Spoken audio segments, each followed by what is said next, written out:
Hello, you're welcome to day 12 of the SewWithTia 30-day sewing challenge. And in today's tutorial, I'm going to be showing you how to cut two types of facing. Generally, facing are used to conceal the raw edges of neckline cutouts, armhole cutouts, or what have you. So the first step I'm going to be teaching you today is called a combined facing. Okay, so I'm going to be working with this front pattern as you can see, and I just went ahead to fold out my facing fabric. What I'm going to do is to go ahead to cut out the neckline like so on the facing fabric. After cutting out the neckline, I'm also going to go ahead to trim the shoulder slope region and also the armhole region. Now the idea of this cutout of this combined facing is to have just one cut, okay, that covers the armhole region and the neckline region. So after trimming, I just went ahead to trim about 3 inches. Now what I'm going to do is, from my armhole region, as you can see, I'm going to be going down by 2 inches, okay?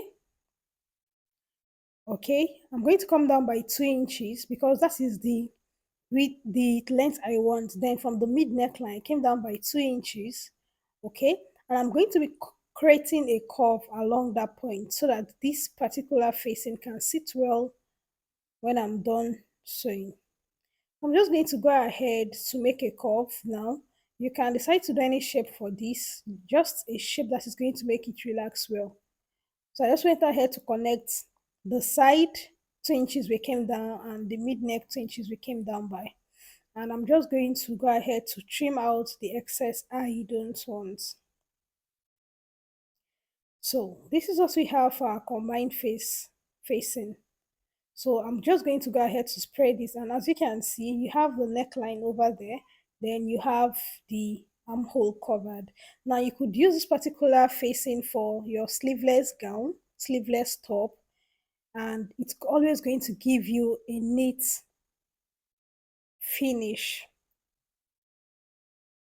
Now I'm also going to go ahead to show you how to cut the single facing. Now we have this separate facing, you can call it single, separate facing rather, not single. Separate facing, you can have a separate facing on the neckline, okay? And you could also have a separate facing on the armhole. This is totally up to you. It means they're not cutting together.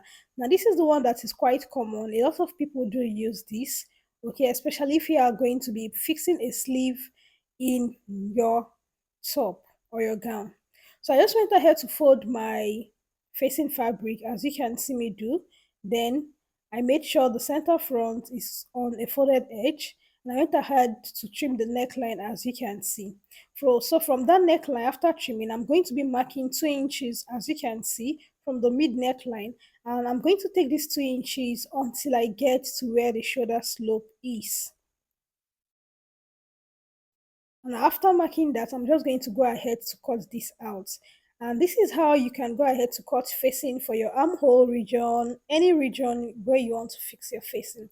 I hope you learned something for this video. This is a beginners friendly tutorial, and I hope you got this. Don't forget to like and subscribe, and don't forget to turn on your notification bell so that when I post videos you get to see them. So this is what the facing look like, the separate facing for the neckline. This is what it's going to give me. I can go ahead to cut for the armhole. Thank you so much for